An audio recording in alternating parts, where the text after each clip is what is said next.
خانم‌ها و آقایان، همه شما شاهد بودید که در خرداد گذشته کشور من مورد تهاجمی وحشیانه و خلاف اصول مسلم حقوق بین الملل قرار گرفت.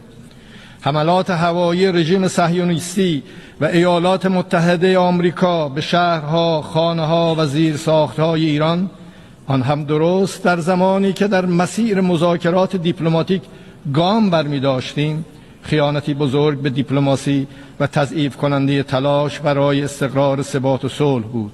این تجاوز گستاخانه علاوه بر شهادت رساندن تعدادی از فرماندهان، شهروندان، کودکان، زنان، دانشمندان و نخبگان علمی کشور، ضربه‌ای سنگین به اعتماد بین المللی و چشمانداز صلح در منطقه وارد کرد.